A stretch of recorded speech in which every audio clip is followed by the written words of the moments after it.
ওইটা মন দিয়া শোন। আমরা তো আপনার কথা শুনবো না, আপনি আমাদের কথা শুনবেন, কারণ আমরা আপনাকে মাসে মাসে পয়সা দেই। নে বাদ দে, বল দাদাই, বড় হয়ে তুই কি করতে চাইস? আমি না বড় হয়ে রত্নার সাথে প্রেম কইরা রত্নাকে বিয়া করতে চাই।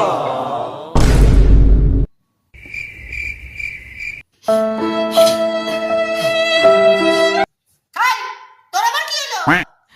দিদিমণি, আমি আর আমার দুঃখের কথা কি কই, আমিও না শিউলিকে খুব ভালোবাসতাম, কিন্তু শিউলি না আমার জায়গা চলে। रहा नहीं जाता।